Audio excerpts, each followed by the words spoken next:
Good evening, everybody. Hope you're all doing fantastically well. It's Conor here. We are back with your second video of the day. Please go check out the video from earlier on. Slap a like on the video and let's get into proceedings. But before I do, listen, the content's flying out at this moment in time. I would really appreciate it if you guys liked the video, if you commented, if you subscribed. There's 33% of you who aren't subscribed to these videos. As you can tell, we're trying to increase production. We're trying to increase volume. We're trying to increase the standard when it comes to this channel as well, which I think as a YouTube channel you should always be doing, because it is such a favour to you guys as well, who sit down and watch me for 10, 15, 20 minutes, whatever it may be, as I waffle to you about Leeds United. Some of you are from different countries, different backgrounds, and can't talk to people about Leeds United.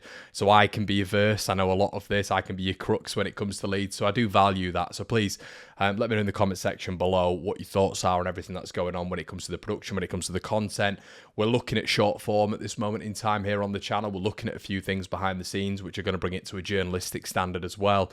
So a lot of good work going on behind the scenes, which hopefully you guys will be able to see very soon, which is going to be exciting for the channel as well. So a lot of effort being put in there. I can't stand YouTubers who I well know.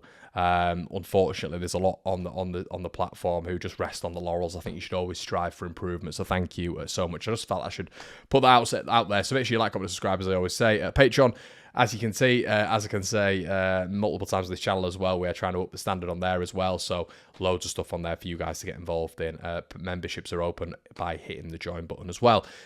Okay, let's get on to today's evening news. So Leeds United are potentially in for an EFL windfall if they stay in the Championship when it comes to TV revenue, when it comes to other bits and bats, when it comes to Sky Sports and all this sort of good stuff. There is going to be a windfall by the Premier League clubs to the EFL clubs. Now, Leeds United are in the automatic positions as we speak, so this could affect Leeds in a negative way because we won't get a piece of the pie, but apparently there is 927 million that is going to be distributed to the EFL clubs, which is extremely exciting. As I've just mentioned previously, the only issue is I don't think, this is my bold prediction, that Leeds United are going to be an EFL club come the end of this season, so I don't really see the point in going on about it too much, to be honest with you.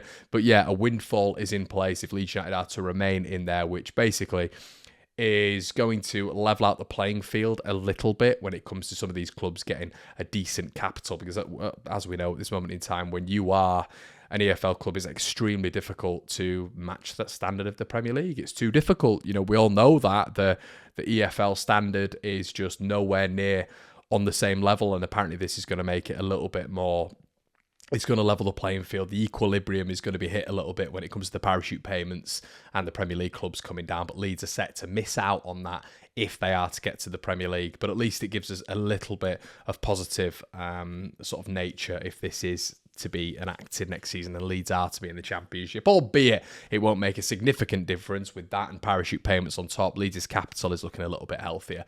Next on the news sphere this evening, Victor Orta has set his sights on Willy Gnonto and Crescencio Somerville, according to reports. This guy just will not leave us alone, Willie. We just can't get rid of Jesse Marsh, Victor Orta, Radrizzani's still talking about us in the press. We are like that really good-looking ex-girlfriend who you just can't stop thinking about, and they are just talking about Leeds consistently. Consistently. You've heard it from Radrizzani a couple of weeks ago when he's talking about what he did with Leeds United. Jesse Marsh still talking about Leeds United last night on CBS, on ESPN. And now we have Victor Orta talking about the assets that he brought in. Now, listen, he was, of course, one of the main proponents of Crescencio Somerville coming into the club. We know that. We also know that he was one of the main components, I should say, of Willy Gnonto coming into the club as well when he came in, obviously, on a 4.5 million fee, which none of us knew about, and we all thought we'd missed out in that window, which I think technically we had, but there you go. Victor Orta knows that, you know, Sevilla aren't in the best place at this moment in time when it comes to their financial landscape. Yet when if Leeds are to remain in the Championship, we know that this is going to become a lot more difficult. We know that Leeds United are going to actively struggle to keep hold of their main assets, to keep hold of our main assets, I should say. And one of the main obvious talking points when it comes down to that is Wilfried Gnonto and Crescencio Somerville, the star boys of the division. I don't really think there's any hope whatsoever in Leeds being able to keep hold of them. It is just how it is. I just don't think we are... I don't know. I don't think any club, you get your Newcastles, your Villas, all these sort of big clubs that have been down in the Championship. I don't personally think that any of them would be able to keep hold of the standard of player that we have at this moment in time when it comes to Rutter, Somerville, Nonto, many others in there. You could throw Ethan Ampadu in there. So we are going to be vulnerable when it comes to these Sharks and when it comes to Leeds United potentially not going up. I personally think we will be in the Premier League next season. But I guess the classic example is 18-19 when we didn't go up with Bielsa's side. We lost it in the playoffs and they all came circling. Throughout the entire summer, we didn't have that many assets to be fair. But throughout the entire summer, our major asset who was being spoken about of real high regard was Calvin Phillips. And we could not stop the Spurs, the Aston Villas, and this is where I'll always give Calvin his props. It was only because of Calvin Phillips' fortitude and his want to stay at his boyhood club that we were able to keep hold of him. 35 million being thrown around to a very, very skint Andrea Radrizzani when it comes to other football owners. You have to say massive, massive kudos to Calvin's family and Calvin Phillips for holding on, for us being able to hold on to him. I think Bielsa was a big pull there as well, and the guarantee that next season we were going to do it, and we did, which was great. And maybe Leeds United are going to be able to do that when it comes to your Nontos, your Somervilles. It just feels because these guys have played Premier League minutes before, and their stature is so high, and they've already had Premier League minutes, and it does make you think that the landscape's going to change drastically if Leeds aren't able to keep hold of these players. I don't think we're going to have the same sort of catch when it comes to, your likes of Nonto, Somerville, Rutter, etc. that we do with Calvin Phillips. Archie Gray, on the other hand, is someone who we can speak about in that same bracket. The family side of things, really only been under this coach for a year, as sort of Phillips was with Bielsa at that point as well. Maybe there is something that keeps Archie Gray at Leeds in the future. But we're all talking about if buts and maybes if Leeds don't get promoted.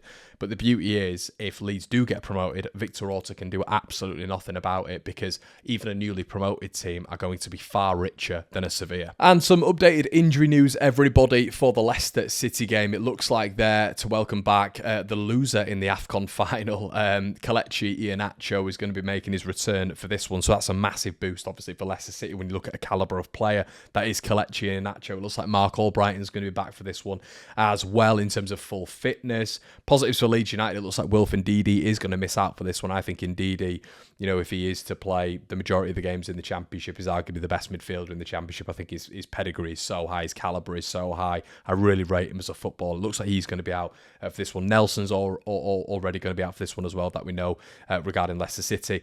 With Leeds, it looks like the long-term views, and we're going to get a little bit of an updated team news when it comes to Daniel Farke, is going to be that Patrick Bamford's going to be out again. Pascal is going to be out again. We spoke months ago about this being a real long-term injury when it came to Pascal, which is a real shame, but it looks like that's going to be something that keeps him out. Byram, again, we've already been told that he's going to be missing this one.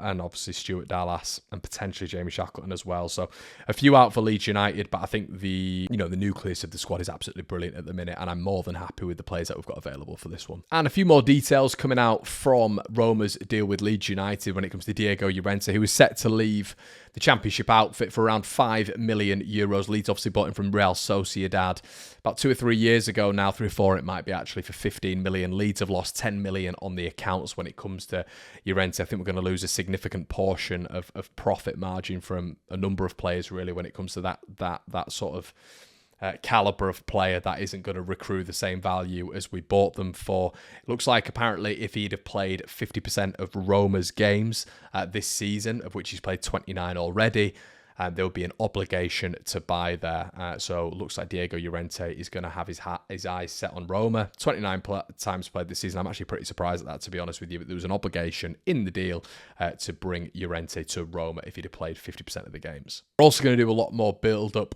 to Leicester, everybody. But I just want to cast your minds back to the game at the King Power. And I want to speak on a certain midfielder who came of age in that game. And it was Glenn Kamara. I think there was a few ums and ahs about Glenn Kamara before that game.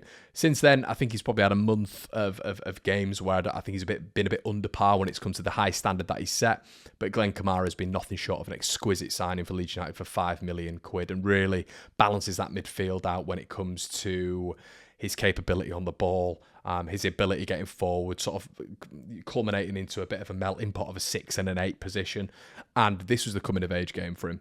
And I'm really excited to see against Leicester City when it comes to their midfield, Leeds matching up against their midfield, because I feel we dominated it last time, how Kamara is going to fit into this one. But I am predicting, as of a lot of his home games for Leeds United after that Leicester game, a really successful one for him.